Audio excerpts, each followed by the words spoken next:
Oi pessoal, boa segunda-feira, tudo bem? Como vocês estão? Como eu prometi semana passada, vou continuar aqui, o nosso vídeo sobre o que você não sabe, a respeito da esquerda.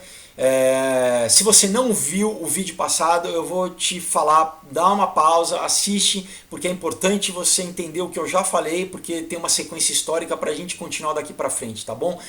Essa semana é uma semana super importante, pessoal, né? Todo mundo vai votar, então não vou falar de candidato para vocês, mas eu vou querer deixar claro para você tomar sua decisão, tá bom? Uma decisão baseada, uma decisão informada, né? Uma decisão crítica sobre quem que você quer apoiar, tá bom, pessoal? Então, além disso, como eu gravei na sequência, vocês viram que eu nem mudei de roupa do vídeo passado.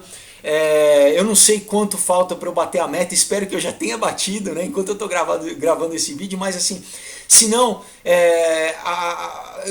a campanha no Catarse termina agora dia 10, quinta-feira, pessoal, então a gente tem mais alguns diazinhos para conseguir bater essa meta. Eu não sei qual que é o valor restante aí, mas eu sei que com a ajuda de vocês eu com certeza vou conseguir bater, e eu acredito que vocês vão me ajudar, tá? Vocês vão, primeiro, ter quadrinhos de excelente qualidade, pessoal, olha, eu procuro fazer uma coisa da melhor qualidade mesmo, tanto de impressão, a parte gráfica e a história, modéstia à parte, é muito boa, muita gente já leu, tem muito comentário aí, então olha, entra aí no link da descrição, tá? Se alguém quiser anotar, esse aqui é www.catarse.me/aurora2caos, mas eu vou deixar o link aí, é só você clicar, já vai direto para lá. Tem um monte de coisa, você pode ganhar camiseta, ganhar o pôster adesivo, virar um dos personagens, não sei se ainda tem algum disponível, mas também pode ganhar um ingresso para a festa no Jazz Burger, que vai ser incrível, e principalmente, pessoal, fazer parte de um produto cultural incrível. Teu nome vai estar ali, né, nos agradecimentos, você vai ser um dos apoiadores, para sempre vai estar lá. Mas principalmente isso, você vai saber que você ajudou a fazer uma coisa que vai levar uma mensagem, né, positiva para muita gente. Então te convido a participar comigo, tá bom? Então é isso aí, pessoal. Vamos entrar no texto logo, né, porque a gente tem bastante coisa para falar. Só recapitulando, né, o que eu disse no vídeo passado. Enfim, eu comecei falando para vocês da onde que vem a origem da esquerda. Muita gente acha que foi com Marx, não foi, né, o Karl Marx, que foi com a Revolução Francesa, também não foi. Então eu comecei, na verdade, todos eles foram influenciados por um pensamento cabalista, pessoal. Isso eu mostrei para vocês historicamente, né, inclusive a parte até filosófica do Marx, Hegel, né, que foi influenciado também pela Cabala, né? E quem esses cabalistas, né? Principalmente o Zabbatai Zev, que se proclamou um Messias em 1666, olha só, né? E depois, um século depois, em 1700 e pouco, o Jacob Frank também se proclamou a reencarnação do Zabbatai Zev, e os dois promovendo o quê? Que para você trazer, né, o reino de Deus na terra, todo mundo tinha que pecar. Na verdade, você tem que transgredir. Essa é a forma que Deus vai se manifestar para eles, né? Porque não, a gente cansou de esperar o Messias, então vamos acelerar, vamos fazer com que o Messias venha pecando. A gente vai pecar tanto, né, a gente vai quebrar toda a lei moral, e isso vai fazer com que Deus se manifeste. Esse é o pensamento. Na verdade, o pai do Marx era sabatiano e franquista, e ensinou o Marx. Enfim, então agora a gente vai falar nessa figura chamada Moses Hess, né? Moisés Hess, né? Que foi uma grande influência tanto no Marx quanto no Hegel. Tá? Ele nasceu no dia 21 de junho de 1812 em Bonn, né? Filho de um industrial judeu rico. Sempre eles nascem em berço de ouro. Né? Ele morreu em 6 de abril de 1875 em Paris, e está enterrado em Israel. Né? Pode-se dizer que ele fundou o Partido Social Democrata Alemão, PSDA, né? Bem parecido com PSDB, né, pessoal? Para quem acha que PSDB é um partido de direita, não, é um partido de esquerda, de centro-esquerda, mas é um partido de esquerda, não tão abertamente radical quanto o PT, quanto o PSOL, quanto o PCdoB, mas, pessoal, aí a gente entende que durante muito tempo na nossa história, depois, né, do fim do regime militar, a gente vivia entre duas escolhas, a esquerda e a esquerda radical. Você podia escolher entre o PSDB, que quem tendia mais para a lei moral, para a gente votava o quê? No PSDB, porque você não tinha outra opção. Todo mundo tinha vergonha de, não, eu voto na direita, porque, não, senão eu vou ser taxado de fascista, né? Então é o quê? Olha só, né, o Moses Hess fundou o Partido Social Democrata Alemão, é o PSDA, né? Só troca A por B, enfim. No lexicon judaico, né, Jewish Lexicon, né, ele é chamado de rabino comunista e de pai do socialismo moderno. Então, né, como se fosse uma enciclopédia judaica, né, o Moses Hess é descrito lá como um rabino comunista e o pai do socialismo moderno, né. Ele transformou rapidamente o jovem Marx em um maçom, em um agitador social e basicamente também um baba-ovo, né? Da mesma forma que o Engels era o baba-ovo, né? Era o capachão do Marx, né? O Marx era um capachão do Moses Hess. Ele ainda não era comunista, né?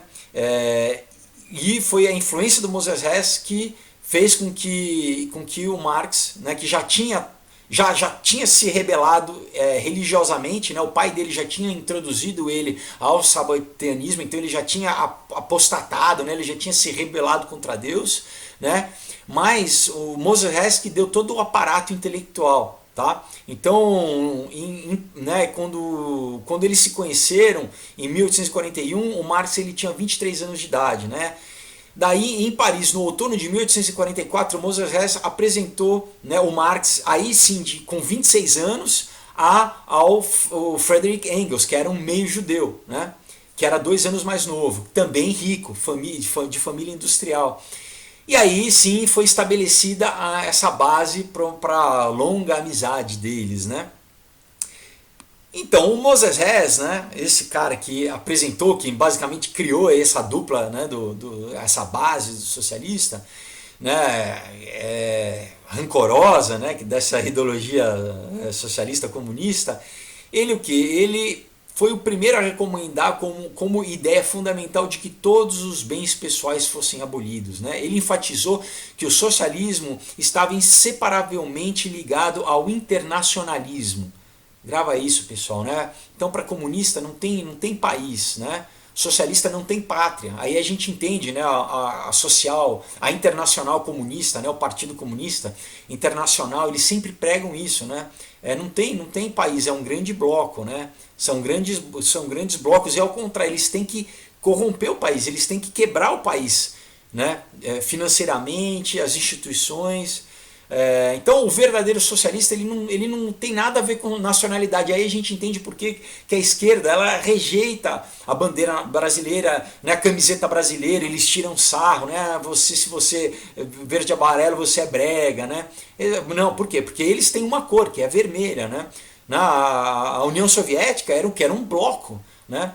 Era um bloco, não tinha país, o negócio era a União Soviética, era todo mundo vermelho, né?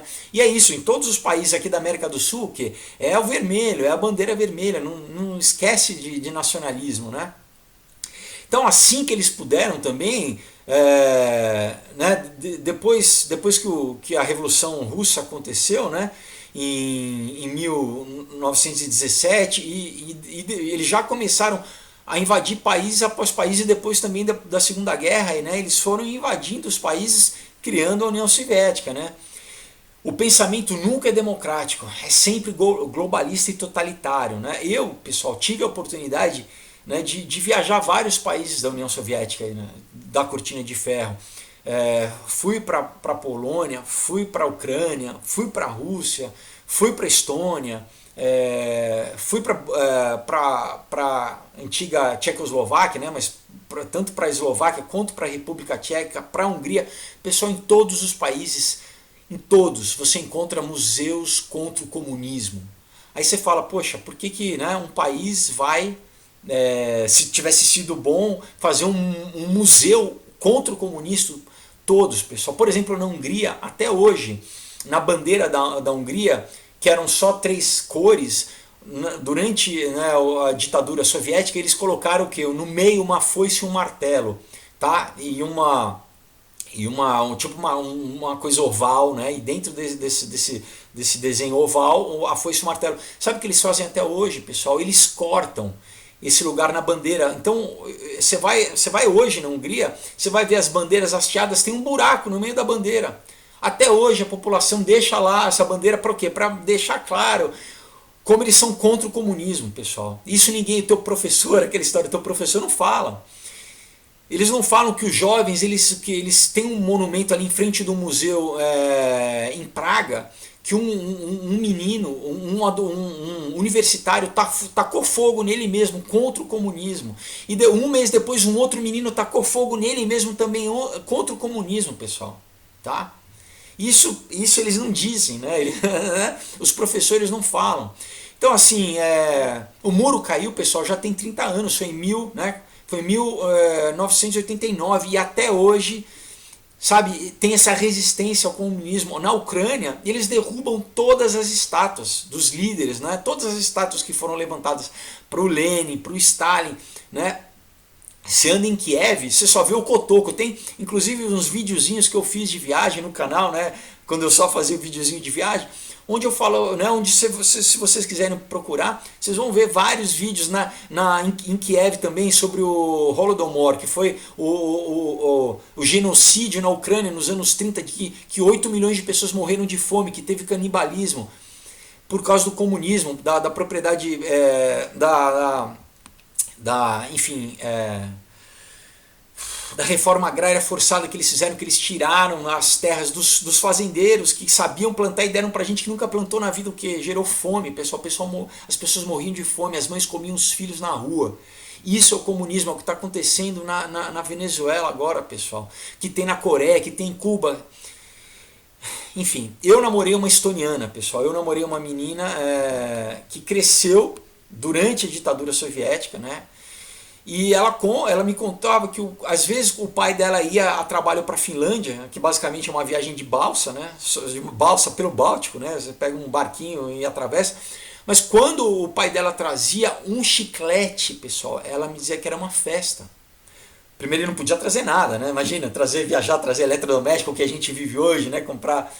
Não tinha nada disso, pessoal. Não tinha nada disso. Um chiclete era uma festa, né? Eu fui para Tallinn, que é a capital da Estônia, e lá tem um morrinho, né? Que não é nada, é um morrinho, mas você vai fazer um passeio turístico, um tour, todo guia te leva lá, porque lá era onde os jovens, durante o regime soviético, eles iam trocar fita cassete de música, de rock.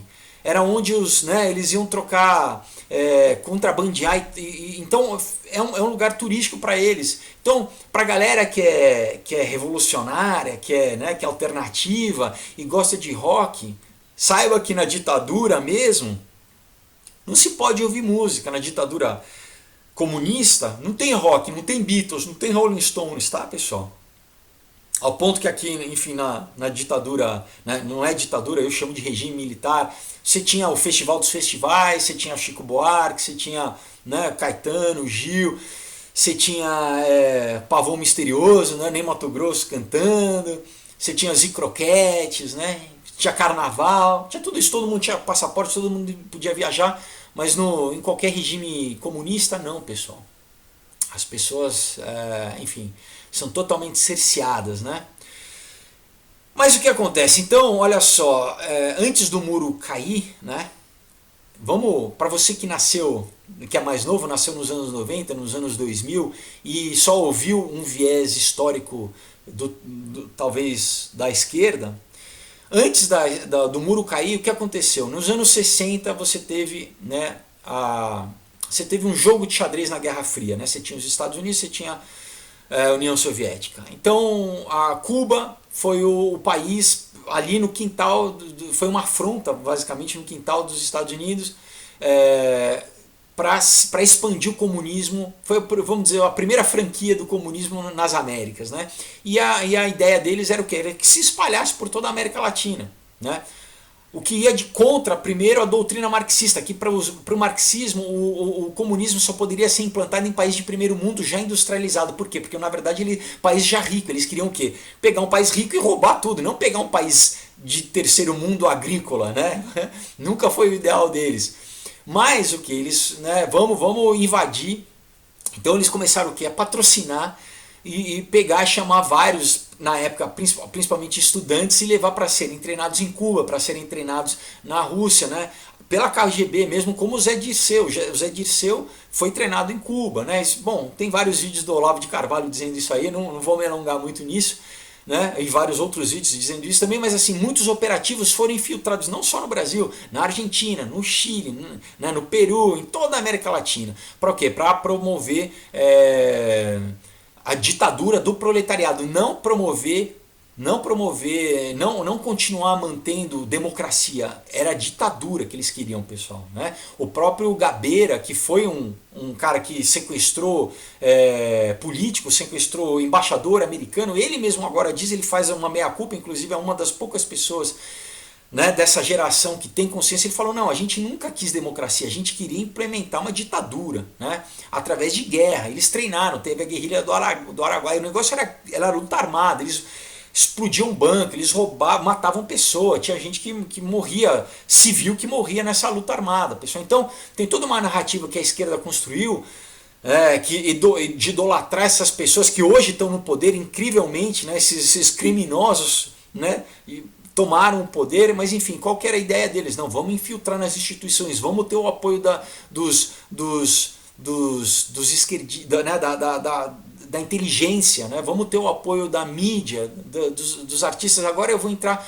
Por que eles conseguiram ter apoio dessas pessoas? Da mesma forma como o franquismo e como o sabatianismo usavam sexo, usavam drogas, foi através dessa forma. Qualquer pessoa que estava mais vulnerável a sexo, drogas, eles automaticamente se identificavam com a esquerda liberal, né? Porque eles poderiam, né, promover todo esse tipo de imoralidade, vamos dizer assim, né? Porque vai contra a moral estabelecida, então automaticamente, mas enfim, isso eu vou falar um pouco mais para frente, né?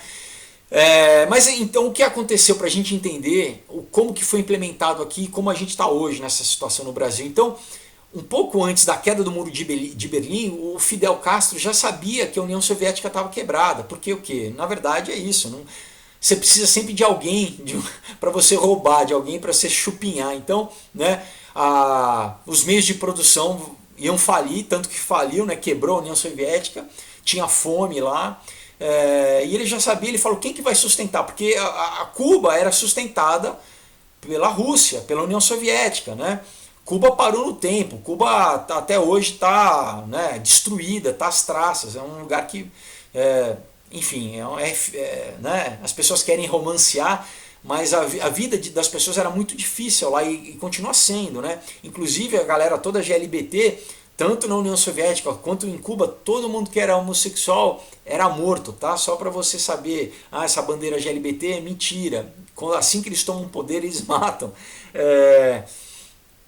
Então o que o Fidel fez? Em 1990, um aninho após a queda do muro, né, a torneira fechou, ele falou, não, eu preciso ter dinheiro de algum jeito, a gente não tem indústria aqui. Então ele fez o que? Montou o Foro de São Paulo, junto com o Lula, aqui em São Paulo. Né? Então ele falou que não, a gente precisa criar, né, a gente já não tem mais a União Soviética, vamos criar, vamos promover o comunismo aqui nas Américas, né, o sonho da tal do Ursal, mas vamos, né, então assim, país após país eles foram levantando através de toda essa armadilha que vai ao sabatianismo, né, pegar o ressentimento das pessoas, não, vamos incitar as pessoas, vamos levantar o pior delas, o que tem de mais vil, e vamos deixá-las rebeldes, e assim a gente vai conseguir implementar com um discurso, uma falácia, né, com o apoio né, das instituições, da academia, a gente vai promover essa mentira não, de que a gente vai trazer a igualdade, né, o socialismo. E, enfim, eles começaram, né, então em todos os países começou a se ter o que corrupção. Na Argentina com os Kirchner, né, de esquerda, roubaram o país todo. Com o PT aqui no Brasil, roubaram o país todo, né? Com Chaves na Venezuela, roubaram o país todo, né? Enfim, é o que a gente está vendo, até o povo fazer um movimento contrário, acordar então, que começou em todos os países a depor essa galera, né? A votar quando você ainda tem instituições relativamente democráticas, de tirar esse pessoal do poder. Na Venezuela não conseguiram, né? enfim, o Chaves tomou conta do exército, conseguiu corromper as Forças Armadas para ter o apoio das Forças Armadas, e agora o Maduro tem também o quê? E a população literalmente tem que fugir, tem que vir para o Brasil, porque, pessoal, eles comem cachorro, eles comem, sabe, tem milhões de vídeos aí para vocês verem, né? Enfim. Então agora vamos falar sobre o cristianismo e o comunismo, tá? Se você é católico, se você é evangélico, se você se professa cristão, primeiro, não tem como, pessoal, você se dizer cristão e você apoiar o comunismo, tá? Não tem como. Primeiro, se você ouvir algum pastor teu, algum padre, tem uma história, uma coisa, lembra que eu te falei da infiltração? Tem a tal da teologia da libertação, que entrou através da Igreja Católica, né, mas também influenciou a Igreja Evangélica, que distorce aquela passagem que a gente tem em Atos 2, né, que todos vendiam e todos, né, dividiam e todos tinham tudo em comum. Pessoal, olha, a grande diferença é o que? As pessoas faziam isso liberalmente. Você não tinha o Estado tomando conta, desapropriando o que você trabalhou, tomando o teu dinheiro. São coisas totalmente diferentes. Uma coisa que a gente continua fazendo cristão, você dá por amor, né? Então todos tinham em comum, né? E esse é o sentido. Agora, não é o Estado, sabe, desapropriando o que você trabalhou. Então, isso é uma falácia. Quando você ouvir isso, pessoal, sabe, já bate de frente, sabe?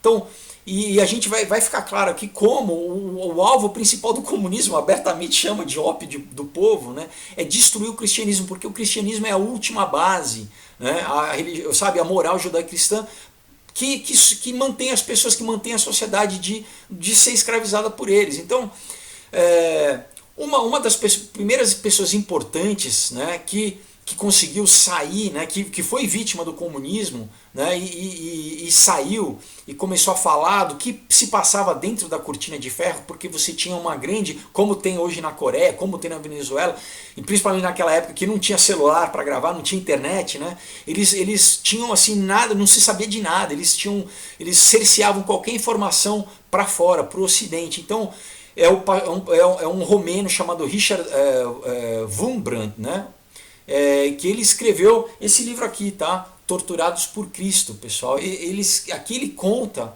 qual foi a experiência dele, da igreja e toda a igreja clandestina na União Soviética, que hoje em dia tem na China, que também já está sendo perseguida. Na China já foi proibido qualquer religião, qualquer material bíblico através da internet, estão queimando bíblias, tá? E aqui ele diz que assim, aqui ele fala no comunismo, como era ser um cristão no comunismo, como eles eram torturados, pessoal, é terrível as torturas que esse cara passou, tá? Ele foi preso várias vezes, pessoal, várias vezes. Então, ele tem vários livros, né? Esse aqui é muito bom. Em outro livro chamado A Voz dos Mártires, ele diz assim: 2 meses depois, interessante que ele foi criado como no comunismo, ele foi criado como ateu e ele se converteu. Ele tem todo esse processo que ele fala, né? Mas enfim, então 2 meses depois da República Popular da Romênia, né, comunista ter sido estabelecida, né, ele foi preso, né, o Wurmbrand, né, ele era o prisioneiro número 1, né, ele ficou em solitária por anos, se eu não me engano 8 anos, tá, ele sofreu torturas assim, que abuso sexual, eles ficavam em caixões, pessoal, com pregos assim, em todos os lados, se ele cansasse, não era nem dormir, se ele cansasse, ele era cortado, ele era, sabe, né, alfinetado. Então, assim, 8 anos depois, um médico disfarçado, né, de membro do Partido Comunista, descobriu que ele estava vivo, porque eles falaram, inclusive para a esposa dele, que ele tinha morrido, né, esquece o cara está morto. Então, ele foi descoberto em 1956, né, ele retornou a trabalhar com as igrejas clandestinas e ele foi preso de novo em 1959, né, e foi condenado a 25 anos, acusado de pregar ideias contrárias à doutrina comunista. Então, se você é cristão, olha o que o comunismo faz, tá? Já tem perseguição também, estão perseguindo os pastores lá na Venezuela, tá? Para vocês saberem. Em 1967, o Richard e a mulher dele, a Sabrina Wurmbrand, fundaram um ministério que servia à igreja perseguida, né? e acabou que esse ministério virou a Voz dos Mártires, né?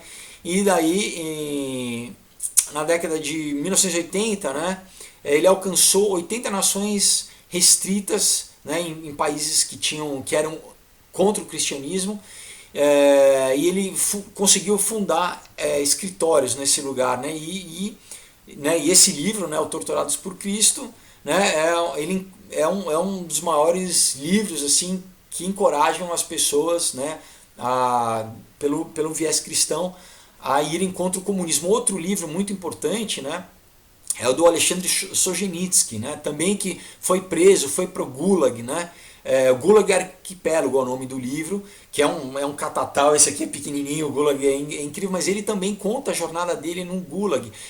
Enfim, e ele fala exatamente dessa mentalidade criminosa, né, do comunismo. Outro livro importante dele, do Richard von Brunel, Marx e Satã, onde exatamente ele expõe, né, essa mentira do comunismo, dizendo que o Marx ele era um líder visionário, compassivo, que ele realmente se importava com os pobres, né?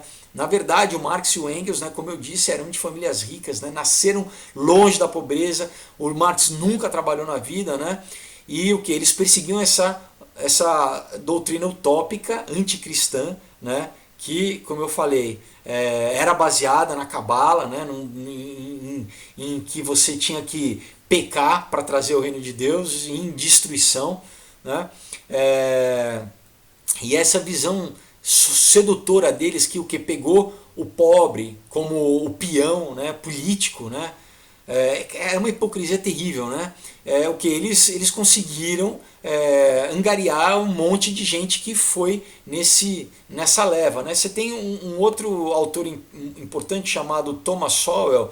Ele resumiu bem o comunismo num livro chamado Is Reality Optional, né? Um livro de 1993. Ele diz assim: correr para os movimentos de esquerda sempre foi uma prerrogativa de garotos ricos mimados. Esse padrão remonta aos dias em que um jovem excessivamente abastado e rico chamado Karl Marx se unia a outro jovem indulgente de família rica chamada Friedrich Engels para criar a ideologia comunista. A falsidade da reivindicação de ser um movimento da classe trabalhadora foi flagrante desde o início, né? Quando Engels foi eleito como delegado da Liga Comunista em 1947, ele mesmo disse isso, né? Que foi criado para ele uma aparência de homem trabalhador. Ele mesmo sabia que ele não era trabalhador e criaram, né? Como a gente está vendo aí, figuras, né? Agora eu vou falar como o Haddad, por exemplo, né? Que, enfim, que é um, né? Enfim, não sabe nada o que é pobreza, mas tudo bem. Enfim, bom. Então essa eleição dessa liga, né, em 1847, pode ter sido a primeira eleição manipulada pelo movimento comunista, né, mas com certeza não foi a última, né. Hoje em dia, 1/3 das pessoas se diz marxista, né. O marxismo, de uma forma ou outra, também é adotado em muitos países capitalistas, por incrível que pareça, né? Então você tem toda a esquerda, por exemplo, nos Estados Unidos, marxista, você tem aqui também. Então, até mesmo, né, como eu falei antes, você tem alguns cristãos, né, de alto nível, né, que promovem, né, essa ideologia marxista, talvez sem esse conhecimento que eu estou falando aqui para vocês, né? Então, assim, pessoal, é terrível, é terrível. Olha como que um cristão pode se dizer de esquerda, se o Marx diz assim: a abolição da religião como a felicidade ilusória do homem é um requisito para a sua verdadeira felicidade. O chamado para abandonar suas ilusões sobre suas condições é um chamado para abandonar uma condição que requer ilusão. Então, ele não era simplesmente um antirreligioso e um ateu, né? Ele era satanista, como eu já deixei claro no vídeo anterior, né? Vou lembrar aqui, para quem não viu, né? O discurso dele era esse: eu vou construir meu trono no alto, frio e tremendo será seu cume, por seu baluarte, medo supersticioso, né?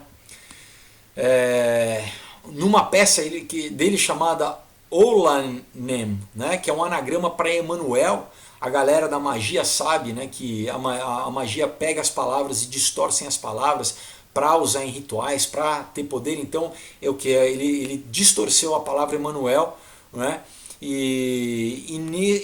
Nessa peça preciso fazer uma digressãozinha, né? Na igreja satânica eles fazem missa negras, né? Eles fazem missas negras à meia-noite. Então a gente entende bem aqui essa questão do Marx nessa peça dele, Olem, que basicamente é um ritual, tá? É o ritual que, lembra que eu falei, ó, os vapores infernais se elevam e preenchem meu cérebro, até eu enlouquecer e meu coração estar completamente mudado. Vê a espada, o príncipe das trevas me vendeu. Né? Então, assim, a Bíblia diz o quê? Né? Que vai ter um anjo em Apocalipse, né? Apocalipse 23, um anjo que sai do abismo, né? É exatamente para esse abismo que o Marx quer levar toda a humanidade. Né? Ele amava as palavras, né, do Mefistófeles em Fausto do Goethe. Né?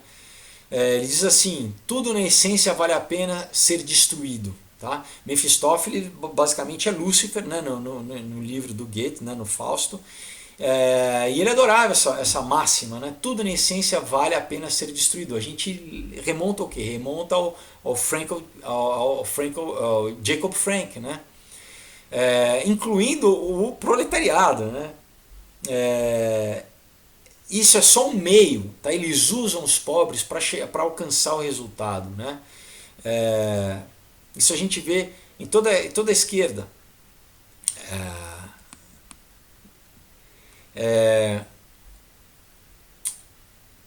A gente vê também, por exemplo, o pai do Marx, né?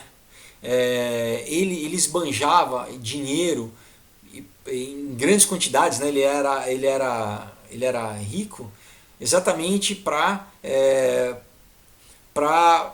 promover esses valores sabatianos, né? Que são os mesmos que a igreja satânica promove nos altos ritos de iniciação, né? Através de orgia, de droga, do uso de droga em ritual, de magia sexual.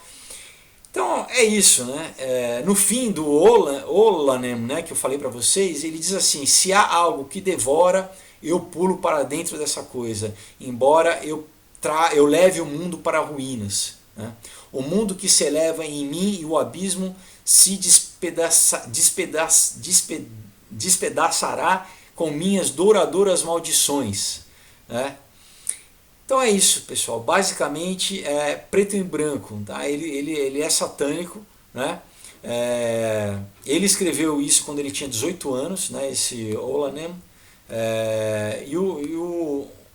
O programa que ia levar ele já estava estabelecido. Né? Não tinha nada sobre servir a humanidade. Em nenhum momento ele fala sobre servir. Né? O negócio é trazer o mundo à ruína. Tá?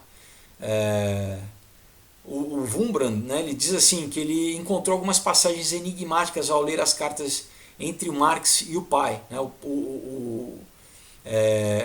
O Marx escreveu para o pai assim: o meu santo dos santos foi rompido e novos deuses tiveram que ser instalados. Né? Essa citação foi tirada do Hegel, tá? É um poema do Marx. Palavras que eu ensino são todas misturadas em confusão diabólica. Assim qualquer um pode pensar o que ele escolhe pensar. É o relativismo moral. Né? Georg Jung, outro amigo de Marx na época, né, escreveu em 1841 que Marx certamente perseguirá Deus e o chutará do céu. Marx chama o cristianismo de uma das religiões mais imorais.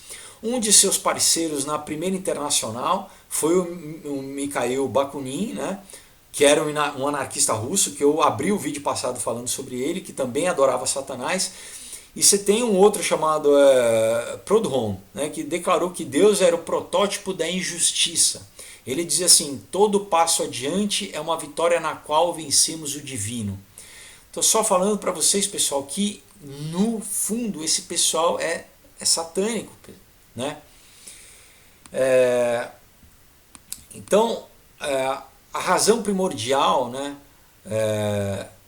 para a conversão, né, do Marx ao comunismo, né, foi o que? O sabatianismo do pai dele, né, a influência do Moses Hess, mas principalmente, né, como esse amigo dele, o George Jung, escreve, ele diz assim: não é a emancipação do proletariado, né, nem estabelecer uma ordem social melhor. Ele diz assim: se Marx, Bruno Bauer, outro revolucionário, e o Feuerbach se associarem para fundar uma revisão teológico-política, Deus faria bem em cercar-se de todos os seus anjos e entregar-se à autopiedade, pois esses três certamente o tirarão do céu. Então, pessoal, olha só que contrassenso você dizer que você é cristão e você se apoiar à esquerda ou se dizer esquerdista, né? Olha o que Santo Agostinho disse, né? Ele diz assim: assim, um homem bom, embora seja um escravo, é livre, mas um homem perverso, embora um rei, é escravo, pois ele serve não apenas um homem, mas o que é pior, tantos mestres quanto ele tiver vícios. Então, Santo Agostinho, né, está dizendo isso no livro Cidade de Deus. Ele está dizendo o quê? Que mesmo que uma pessoa for escravo na época, né, mas se ele for um bom homem, se ele tiver domínio de si próprio, ele é livre, né? E se você tiver um rei, né, que pode ter o dinheiro que for, mas se ele for escravo dos vícios, ele está escravizado, e ele vai ser escravo de quantos vícios ele tiver, né? Então ele disse que um homem ele não é escravo por natureza ou por lei, né? Liberdade, na verdade, é uma função do estado moral, tá? A tua liberdade, ela é intrínseca. Então, essa ideia basicamente é o que a esquerda usa como forma de controle social, né? Essa é a tal da libido dominante, tá, pessoal? Séculos depois, você tem um aristocrata francês, 14 séculos depois, chamado Marquês de Sade, que começou a sistematizar né, o que a gente chama hoje de sadismo, né, o sadomasoquismo, e ele escreve, olha só o que o Marx escreve, que foi um comunista, que apoiou a Revolução Francesa, tá? Ele diz assim: as pessoas mais livres são aquelas que são mais amigáveis para matar, né? Ele dizia assim, que eu não quero que haja Deus, né? Ele promovia o que? Abuso sexual, pedofilia, incesto, canibalismo, é o Marquês de Sade, né? Então, assim, da mesma forma que o Marquês de Sade, né, ele dizia que a liberdade era uma função moral, o Marquês de Sade ele sabia disso também. Só que o quê? Que ele buscava o quê? Fazer o contrário, escravizar. Então ele propôs uma revolução moral, na moralidade sexual, que ia o quê? Ia dar base, ia ajudar na revolução política. Então ele falava o quê? Se a gente consegue corromper as pessoas sexualmente, elas automaticamente elas vão estar do nosso lado politicamente, que é o tal da libido dominante, né? Dominar através da libido, tá? Dominar através da tua pulsão sexual, do teu desejo sexual, né? Então esse termo que o Santo Agostinho ele colocou no primeiro livro, né, de Cidade de Deus, mas essa foi uma das estratégias definitivas, desde a Revolução Sexual até o presente. Você tem séculos desde a Revolução Francesa até o presente momento, né? Então, assim, a libido dominante ela sempre foi uma forma de controle social, né? Eles diziam que, assim, que eles queriam desejar libertar, né, o homem da ordem moral, né? Mas eles precisavam exatamente subverter para impor esses controles sociais, porque a libido liberada conduzia inevitavelmente à anarquia. Você tem o Aldous Huxley, né, que eu já citei várias vezes, ele escreve no prefácio dele, né, na edição de 1946 do Admirável Mundo Novo, que ele diz assim: à medida que a liberdade política e econômica diminui, a liberdade sexual tende a aumentar de maneira compensadora. Então, olha só, né, conforme a liberdade política e econômica diminui, a liberdade sexual tende a aumentar, né? E eles fazem isso. Então, assim, não importa se você está sem comida, vamos né, se você... Não importa, por isso que difícil é conversar com alguém da esquerda, porque não interessa para ele economia, não interessa crise, não interessa política, né? Se a carne dele está sendo, né, se a agenda dele está sendo acolhida pela esquerda, ou atendida pelo menos momentaneamente, porque, né, como eu falei, a esquerda depois sempre matou, por exemplo, né, homossexuais, né, mas se está apoiando, ele não quer saber da realidade, se está com crise, não quer saber, né. Essa é a retórica da esquerda de promover liberdade sexual, que na verdade é libertinagem, né? E é um sistema de controle político, né, social encoberto. Então todo esse papo, esse discurso é só para o quê? Para manipular, né? É só para manipular. Então, assim, isso foi vindo desde, como eu falei, da Revolução Francesa, mas foi o quê? Foi também sendo incluído na psicoterapia, no behaviorismo, na publicidade, né? Na pornografia, né? E chega a gente até hoje, né? Chega a gente até hoje, através dessas formas de controle, né? Através então de tudo isso, que tem esse discurso publicitário, você tem esse discurso filosófico, você tem um discurso acadêmico, até pela própria pornografia mesmo, eles usam como ferramenta de manipulação.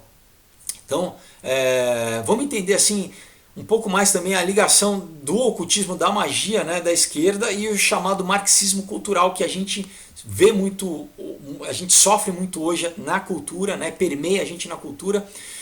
E que o quê? Que eles promovem o uso de sexo e de drogas, né, para controle da população. Então, assim, um dos maçons franquistas, né, lá de Frankfurt era um cara chamado Franz Joseph Molitor. Tá? Ele era um satanista, ele era um alquimista, né, ligado à Cabala, e ele queria exatamente sintetizar a Cabala para perverter o cristianismo. Né? Ele era um sabatiano franquista, né? E ele escreveu alguns livros, tá? que também exatamente pervertiam todo o princípio judaico-cristão em cima de tudo que eu já falei. Né? Agora, no começo do século passado, se tinham dois jovens judeus estudiosos em Berlim, o Gerson Scholem, né, que depois ele virou um teólogo famoso, e o melhor amigo dele, que é um cara chamado Walter Benjamin. Muita gente que já fez faculdade de letras ou de comunicação estudou Walter Benjamin. Eles eram amigos. Né? O Scholem e o Benjamin, eles eram cabalistas, eles eram ocultistas, e eles eram obcecados pelo sabatianismo antinomiano. Né? Antinomiano, assim, é contra tudo que é contra a lei. Né? Antinomianismo é contra a lei. Né? E o Walter Benjamin, ele mesmo chegou a reivindicar uma estreita afinidade com Jacob Frank, né? O que não é surpreendente para a gente. Né? Então, em poucos anos, o Walter Benjamin ele se tornaria marxista, né, depois de viver na União Soviética, e ele se encontrou com Georg Lukács, tá, que é um filósofo famoso, marxista importante, né, mas que ele via exatamente a cultura ocidental, mas principalmente o cristianismo, como principal obstáculo para a Revolução Comunista, como Marx, como Engels, né? O Georg Lukács também dizia isso, só que nos meios acadêmicos. Né? Ele foi uma das principais pessoas por trás da criação da Escola de Frankfurt. Né? Então, em pouco tempo, Walter Benjamin ele ia se juntar à Escola de Frankfurt, ele ia se tornar um dos principais intelectuais por trás da tal teoria crítica, né? Ao lado do Theodor Adorno e do Max Horkheimer, né? Que se tornou diretor da escola, né? E que mudou o foco da economia para a cultura. Né? o Walter Benjamin era o pior de todos da escola de Frankfurt. Todos são péssimos, né? São terríveis, mas o Benjamin era talvez o pior. Então, em todas as conversas sobre o marxismo cultural, pouca gente fala nos meios acadêmicos aqui, mas isso é um erro, porque ele incitou, né, em todos os escritos sobre literatura e cultura os conceitos e terminologia da cabala e do ocultismo. Né? Em uma das primeiras obras dele, né, A Tarefa do Tradutor, ele faz uma referência clara à tal da destruição dos vasos, né, que eu falei, lembra das faíscas de Deus, que é isso, aquela ideia de que Deus foi fragmentado, e a gente tem que, né, pecar para restaurar a Deus, né, a gente tem que salvar a Deus. Só que ele fala o quê? Que, né, na linguagem dele, que na verdade toda a sociedade está fragmentada, né, tudo está quebrado, não existe um bem, não existe uma moral. Que essa é o que? A espinha dorsal do desconstrucionismo, né, que é uma técnica usada pelo marxismo para se apoderar das palavras e ressignificar tudo, né? Como o próprio John Willis falou em vídeos dele, não, vamos ressignificar. É o que? É pegar a linguagem, pegar a moral que está imbuída nas palavras e perverter. Né? É o que o relativismo moral fez depois nos anos 60 com o Foucault, com o Derrida. Né? E é isso que você distorce a realidade, você distorce a linguagem, você distorce o sentido, você distorce as construções sociais, o sentido, o que é moral, o que é certo e errado. Então é isso que eles foram fazer. Né? Você tem um escritor anarquista, satanista e pedófilo, né? Peter Lamborn Wilson, né? Afirma que o Walter Benjamin procurou repaganizar o judaísmo. Né? Que é o quê? Que é o que os sabatianos e os franquistas sempre fizeram. Né? O Walter Benjamin, ele se suicidou jovem, quando o suicídio é estritamente proibido no judaísmo autêntico. Né? Mas antes de se matar, ele escreveu um pequeno ensaio que combinava o tal do materialismo histórico marxista com o misticismo da cabala. Né? Então ele pregava uma narrativa gnóstica, cabalista, do Deus fragmentado, né, que inflige sofrimento sobre a humanidade. É sempre isso. Né? Deus é mau. Deus, quando criou, ele se fragmentou, então ele é mau. E quando a gente age no lado esquerdo, a gente está agindo como Deus. Né? E Walter Benjamin, diz que toda a história da humanidade é história de sofrimento e de uma cultura, e que a cultura humana é bárbara. Né? Para ele, a única maneira de obter a liberação da humanidade é se identificar com a luta de classes marxista, como ocorreu ao longo da história, e deixar de lado a noção, né, de Deus que cegou as classes trabalhadoras para que eles não lutassem. Né?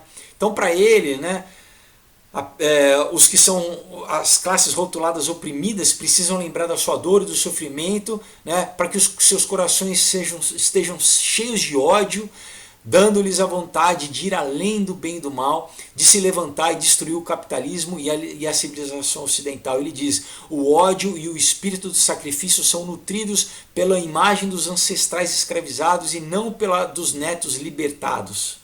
Então não importa, né, se você trabalha, se você quer dar uma condição melhor para o teu filho, não.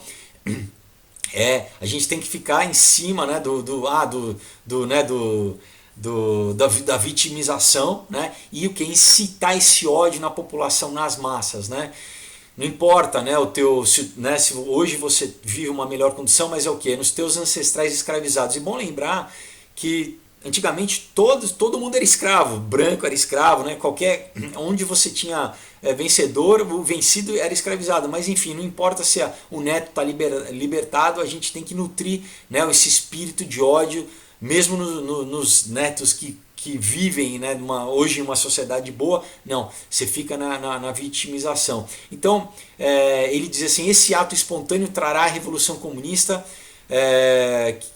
que promoverá a redenção em massa da humanidade. Né? Enfim, é exatamente a ideia sabatiana de que a era messiânica só vai chegar quando todos forem maus e tiverem ódio e forem ressentidos e corrompidos. Né? Então,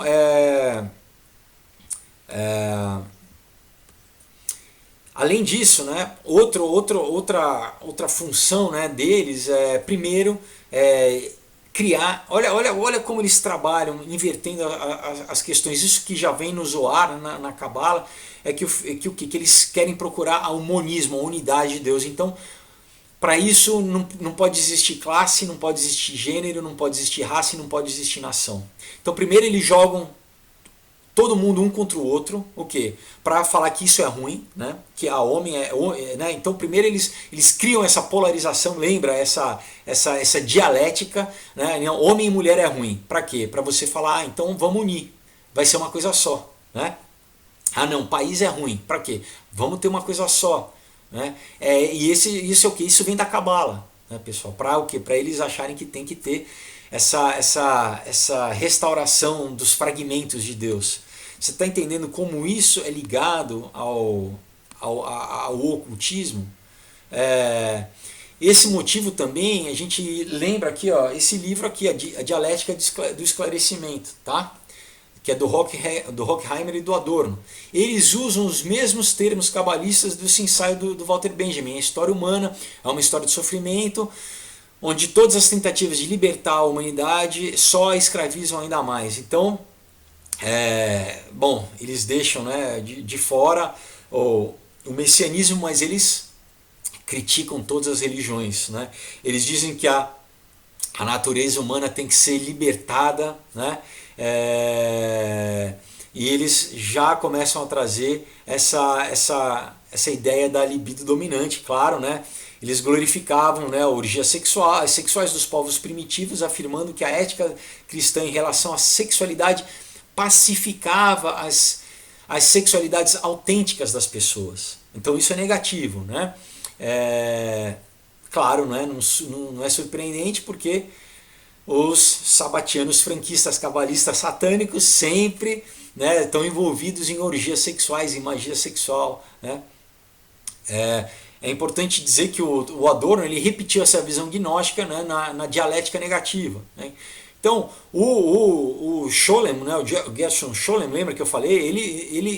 Ele fala, né, sobre o livro do Adorno, né, que é uma ele disse que o próprio Adorno ele tinha uma ligação sabatiana. Né? O Erich Fromm, que é uma outra figura, né, da escola de Frankfurt, também foi influenciado pelos mesmos esoteristas cabalistas. Né?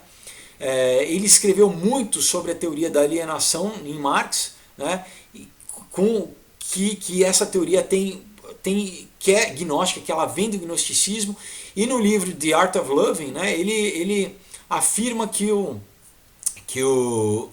capitalismo não deixa que as pessoas se amam e que o comunismo sim, né, ele vai liberar as relações sexuais humanas. Né? Ele afirma que as diferenças sexuais entre homens e mulheres são socialmente construídas, o que hoje a gente está vendo, né, esse discurso aí que homem e mulher, você não nasce homem e mulher, isso é uma construção social, e ele rejeita o gênero como algo inato. Né?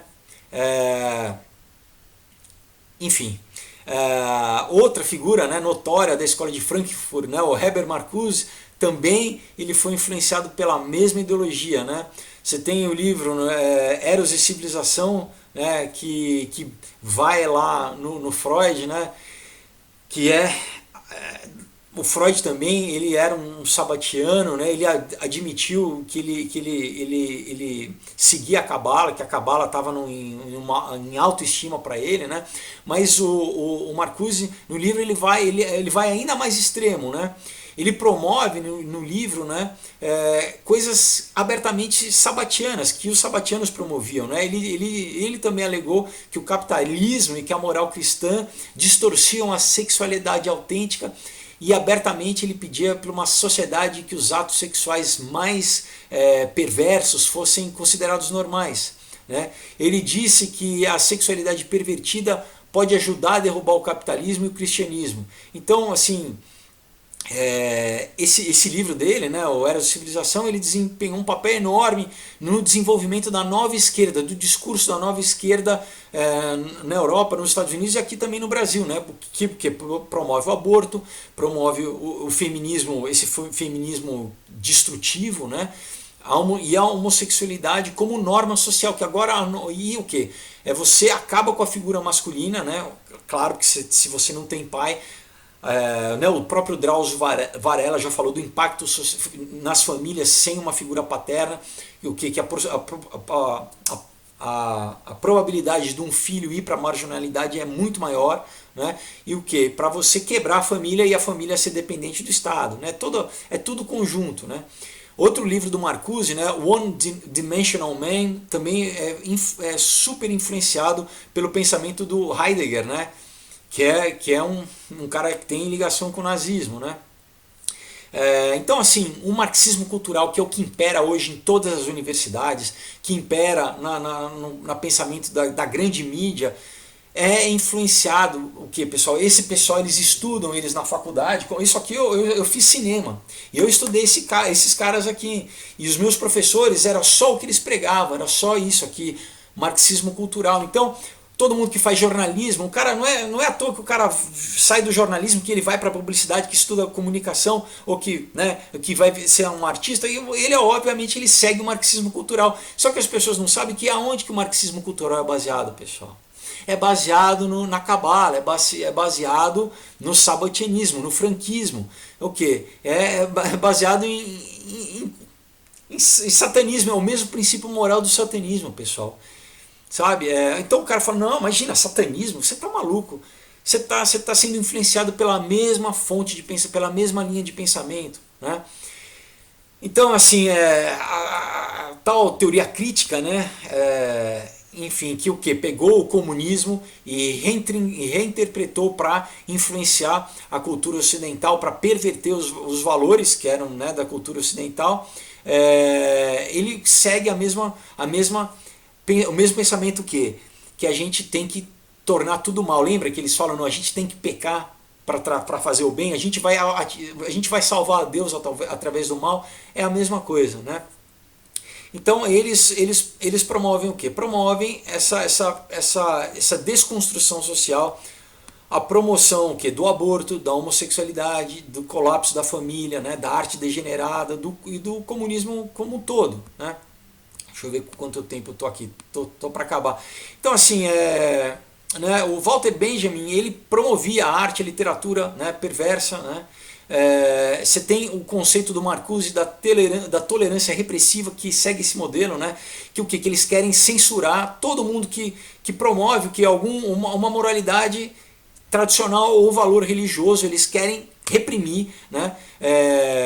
Mas só o discurso de esquerda que pode ser aceito, né? O discurso de esquerda é protegido, né? Você tem leis, né? O discurso de ódio. Então o discurso de ódio, na verdade, eles perverteram e taxaram. Então tudo que promove um valor positivo virou discurso de ódio, né? Você vê como eles trabalham com a linguagem, com a cultura. Isso é muito importante a gente entender. E daí a gente chega nessa questão, né, de que a esquerda e o ocultismo, os dois, não é à toa que eles promovem tráfico de drogas, né? Por quê? Né? A gente vê que o PT tem ligação com as Farc abertamente. Por que eles apoiam a agenda de liberação sexual LGBT? Porque eles sabem, agora a gente vai chegar na questão, que assim, além do discurso político, do discurso, né, acadêmico, da lavagem cerebral através da publicidade, a forma mais forte de você escravizar alguém, como o Santo Agostinho falava na libido dominante, é através do sistema límbico, que é o quê? Que faz parte de cada um, né? Que é a unidade responsável pelas emoções e pelos comportamentos sociais, né?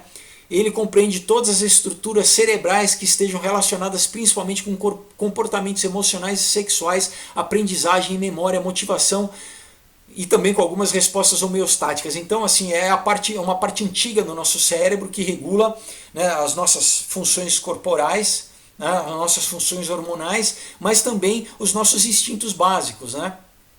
Então, assim, a gente tem, imagina uma couve-flor, a parte de cima é o córtex, né? A parte do teu raciocínio, do teu pensamento, onde você acha que você está pensando, e aquele talinho, a parte interna, é o teu sistema límbico, né? É o teu cérebro primitivo, é reptiliano. Então, o que eles fazem? Eles tentam hackear essa área do teu cérebro, né? que é a parte instintiva, que muitas vezes ela tenta sobrepujar o teu cérebro, o teu pensamento, né? Que basicamente eles querem, instintivamente, controlar. Você acha que está agindo racionalmente, mas você está sendo escravo dessas tuas vontades. Então, por exemplo, se eu te vicio em maconha, né? Além de ficar claro que você fica dependente fisiologicamente, claro, com outras drogas, né? Quanto mais droga, mais forte for a droga, né? Mais escravizado e disposto a fazer qualquer coisa você vai ficar, né? Você vai se prostituir para ter a droga, você vai roubar quem seja, tua família, não importa, tua mãe, você vai cometer atos criminosos, você vai roubar, você vai fazer violência. Mas além disso, eu crio em você uma violência automática a qualquer tipo de autoridade e de lei. Afinal de contas, né, a droga é contra a lei. Então, se você está viciado na droga, você já é contra a lei. Então eu pego um garoto de 12, 13 anos, 14 anos e dou para ele uma droga de entrada, né, a maconha, eu estou fazendo que automaticamente o quê? Ele tenha medo da polícia, ele tenha o medo da autoridade, dos pais, ele queira se rebelar contra qualquer autoridade moral, né? Você está entendendo? Eles já trazem você para o lado da esquerda através da droga. Então você vai se identificar com o quê? Com o que é amoral, com o que é rebelde. Né? Voltando ao primeiro vídeo, no início do primeiro vídeo que eu falei. A mesma coisa com o sexo. Né? Se eu pego uma criança, eu traumatizo ela, eu não só fragmento a formação psicológica dela, né? Como a própria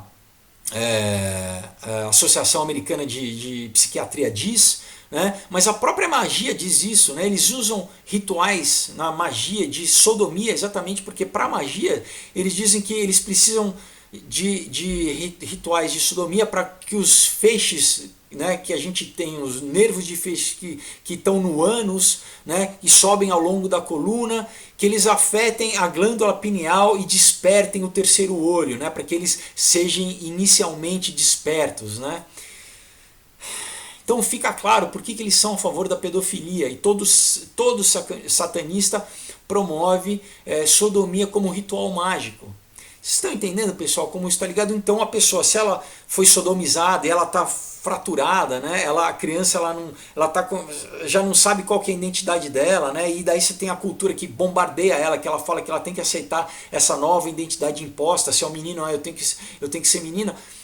Claro que a pessoa ela vai se opor a qualquer moral que diga que o homossexualismo é errado, né? Então automaticamente ela vai ser contra o cristianismo, mesmo sendo que historicamente o comunismo sempre matou os homossexuais em todos os países que foi instaurado. Vocês estão entendendo? Então é uma forma de controle, né, que eles usam para regimentar as chamadas minorias, né, para terem apoio, mesmo que um apoio pequeno, mas para promover na mídia que apoiam os injustiçados, os perseguidos, mesmo que depois eles não estão nem aí para essa população, né? Eles vão morrer, vão passar fome, vão não ter emprego, vão estar na mesma miséria que o resto da população. Então assim, vou encerrar o vídeo aqui, pessoal, né? Dizendo o quê? Que a gente está chegando num momento histórico do nosso país, tá? As eleições, né, vão acontecer agora. Então assim, eu podia falar aqui de todo o sistema de corrupção que a gente tem visto na nossa história recente, né? De tudo que é óbvio, está na cara, né? Eu podia ter falei um pouco, mas assim, entrado a fundo nas pessoas que estão morrendo na Venezuela, né? Nos bilhões que foram roubados dos cofres públicos, né? Dos impostos que eu e você pagamos, né? Que foram mandados para financiar essas mesmas ditaduras assassinas em toda a América Latina. Eu podia falar do processo da deseducação sistemática que é feita nos jovens para deixar os jovens ignorantes e escravizados através de droga e através de sexualidade, né? E para deixar eles dependentes de programas assistenciais, porque eles ficam o quê? Analfabetos funcionais, incapazes de saber escrever, de fazer uma operação matemática básica, etc, etc, né? Mas isso, enfim, tem muito material, até, né, acho que melhor do que eu, pesquisas melhores do que a minha no YouTube que você pode. Mas o que eu queria falar aqui, pessoal, é exatamente mostrar a essência do pensamento da esquerda. A real essência, que é o quê? É homicida. Todos eles falam em destruir, em matar, que é baseado em ódio, em ressentimento contra o ser humano, né?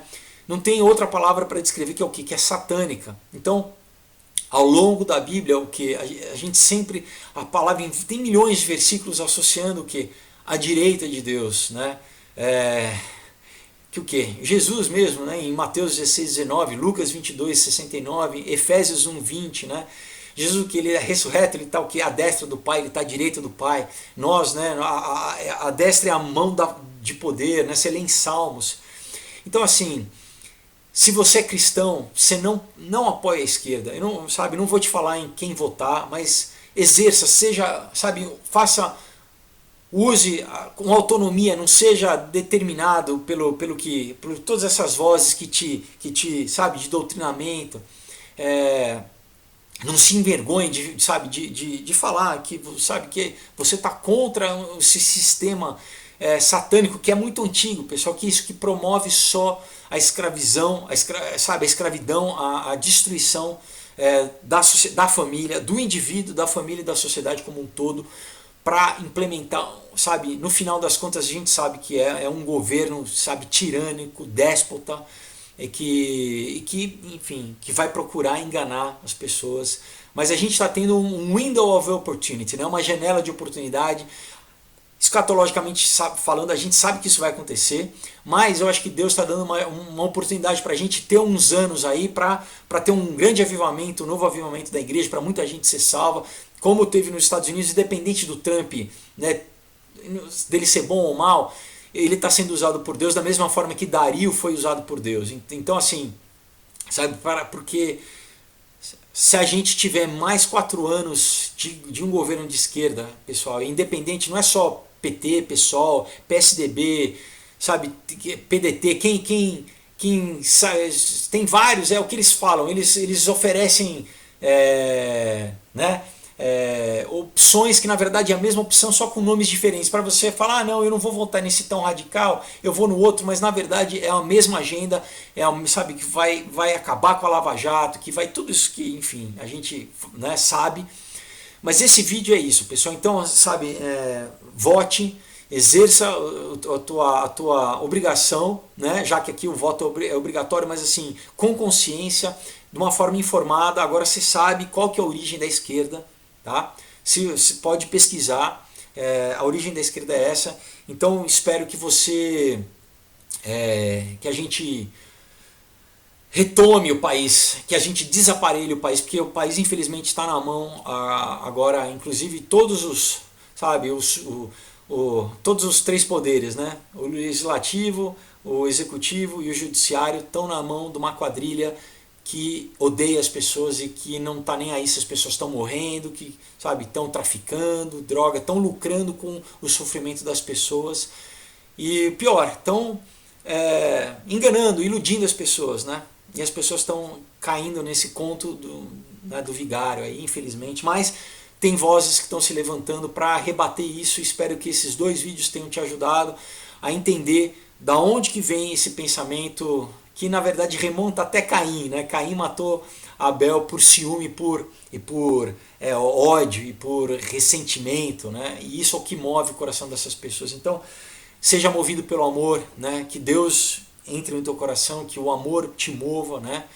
E é isso, pessoal. Então, também vou convidar vocês, né? Dia 10 do 10, quinta-feira, acaba a campanha do Aurora no Catarse, tá, pessoal? Então, colaborem, façam parte de uma obra que vai trazer conceitos transformadores e positivos, e eu conto com a tua ajuda, eu peço a tua ajuda, entra lá, não importa a quantia, mas me ajuda, participa lá, tá bom? Você pode dividir em até 6 vezes no cartão, é facinho, tem vários valores, né? Não importa o teu gesto, a tua ação, né? O endereço é esse, www.catarse.me/aurora2caos, e o endereço está aí na descrição. Então, pessoal, é isso aí, boa eleição, Deus abençoe vocês, e quinta-feira a gente tem um vídeo novo, tá bom? É isso aí, pessoal, Deus abençoe, amém.